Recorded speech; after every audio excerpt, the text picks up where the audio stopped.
ಮೇ 4ರ ಬಳಿಕ ಮತ್ತಷ್ಟು ರಂಗು ಪಡೆಯಲಿದೆ ರಾಜ್ಯ ರಾಜಕೀಯ. ಮೇ 4ರ ನಂತರ ರಾಜ್ಯದ ರಾಜಕೀಯ ಮತ್ತಷ್ಟು ರಂಗು ಪಡೆಯುತ್ತೆ. ತುಮಕೂರು ಜಿಲ್ಲಾ ಕಾಂಗ್ರೆಸ್ನಲ್ಲಿ ಸಚಿವಾಕಾಂಕ್ಷಿಗಳು ಸಮರ ಸಾರಿದ್ದಾರೆ. ಮೇ 4 ಅಥವಾ 5ಕ್ಕೆ ದೆಹಲಿಗೆ ಹೋಗೋದಕ್ಕೆ ಹಿರಿಯ ಶಾಸಕರು ನಿರ್ಧಾರ ಮಾಡಿದ್ದಾರೆ. 2ನೇ ಸುತ್ತಿನ ದೆಹಲಿ ದಂಡಯಾತ್ರೆ ನಡೆಯುತ್ತೆ. ಶಾಸಕರು ರೆಡಿಯಾಗಿದ್ದಾರೆ. ಮೇ 4, 5 20 ಶಾಸಕರಿಗೆ ಸಚಿವ ಸ್ಥಾನಕ್ಕೆ ಹಿರಿಯ ಶಾಸಕರು ಡಿಮಾಂಡ್ ಇಟ್ಟಿದ್ದಾರೆ. ಟಿ.ಬಿ. ಜಯಚಂದ್ರ ನೇತೃತ್ವದಲ್ಲಿ ಶಾಸಕರು ದೆಹಲಿಗೆ ಹೋಗೋದಕ್ಕೆ ರೆಡಿಯಾಗಿದ್ದಾರೆ. ಕೆಲ ದಿನಗಳ ಹಿಂದಷ್ಟೇ ದೆಹಲಿಯಲ್ಲಿ ಶಾಸಕರು ಖರ್ಗೆ ಅವರನ್ನ ಭೇಟಿಯಾಗಿದ್ದರು. ಪಂಚರಾಜ್ಯ ಚುನಾವಣೆ ಫಲಿತಾಂಶದ ನಂತರ ಬದಲಾವಣೆ ಸಾಧ್ಯತೆ ಅಂತಲೇ ಹೇಳಲಾಗಿತ್ತು. ಸಂಪುಟ ಪುನರ್ರಚನೆ ಭರವಸೆಯನ್ನ ಕೊಟ್ಟಿದ್ದಾರಂತೆ ಕಾಂಗ್ರೆಸ್ನ ವರಿಷ್ಠರು. ಈಗ 2ನೇ ಸುತ್ತಿನ ಪ್ರಯತ್ನವನ್ನ ಹಿರಿಯ ಶಾಸಕರು ಮಾಡಲಿದ್ದಾರೆ. ಮೇ 4ರ ನಂತರ ರಾಜ್ಯ ರಾಜಕೀಯ ಮತ್ತಷ್ಟು ರಂಗು ಪಡೆಯುತ್ತೆ. ಹಿರಿಯ ಶಾಸಕರೆಲ್ಲ ಒಟ್ಟಾಗಿ ನಿರ್ಧಾರ ಮಾಡಿದ್ದಾರೆ. ದೆಹಲಿ ದಂಡಯಾತ್ರೆ ಟಿ.ಬಿ. ಜಯಚಂದ್ರ ಅವರ ನೇತೃತ್ವದಲ್ಲಿ ದೆಹಲಿಗೆ ಹೋಗಲಿದ್ದಾರೆ. ಕೆಲ ದಿನಗಳ ಹಿಂದಷ್ಟೇ ದೆಹಲಿಯಲ್ಲಿ ಹಿರಿಯ ಶಾಸಕರು ಸೇರಿದ್ರು. ವರಿಷ್ಠರನ್ನ ಭೇಟಿಯಾಗೋದಕ್ಕೆ ಅಂತ ಪ್ರಯತ್ನ ನಡೆಸಿದ್ರು. ಆದರೆ ಪಂಚರಾಜ್ಯಗಳ ಚುನಾವಣೆಯಲ್ಲಿ ವರಿಷ್ಠರು ಬ್ಯುಸಿ ಆಗಿದ್ರು. ಮಲ್ಲಿಕಾರ್ಜುನ್ ಖರ್ಗೆ ಅವರನ್ನ ಭೇಟಿಯಾಗಿ ಬಂದಿದ್ರು.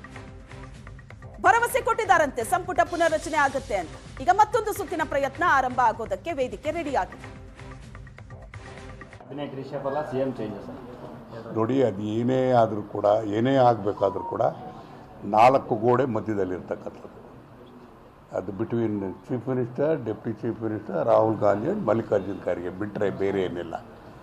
ಏನದು ಸೀನಿಯರ್ ಲೆಜಿಸ್ಲೇಟರ್ಸ್ ಎಲ್ಲರೂ ಕೂಡ ಅಂದರೆ 3 ಟರ್ಮ್ ಆಗಿ 6-7 ಟರ್ಮ್ ಆಗಿರೋವರೆಗೂ ಕೂಡ ಅವರಿಗೆ ರೀಶಫಲ್ ಆಗಬೇಕು, ಹೊಸಬರಿಗೆ ಅವಕಾಶ ಕೊಡಬೇಕು ಅಂತಕ್ಕಂಥ ಒತ್ತಾಯವನ್ನು ಮಾಡಿದ್ದಾರೆ.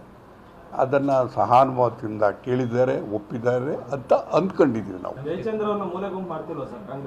ಈಗ ನಾನು ದೆಹಲಿ ಪ್ರತಿನಿಧಿಯಾಗಿದ್ದೇನೆ. ನಾನು ಯಾವ ಮಂತ್ರಿ ಕಡಿಮೆ ಇದ್ದೀನಿ, ಯಾರ ಕಡೆ ಗುರುಸ್ಕೊಳೋದು ಇನ್ನೊಂದು ಏನೂ ಪ್ರಶ್ನೆ ಇಲ್ಲ.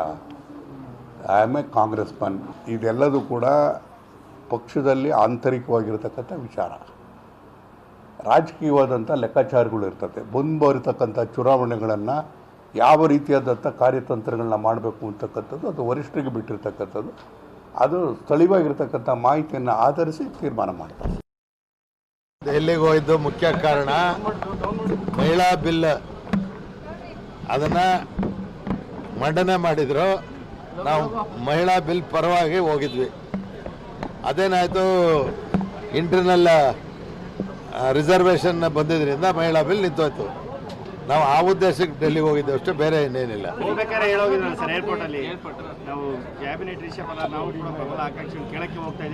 ಅದು ಸ್ಟ್ಯಾಂಡಿಂಗ್ ಇದೆ, ಅದಿದ್ದೇ ಇದೆ. ಆಯ್ತು ಹೋಗಿದ್ವಿ.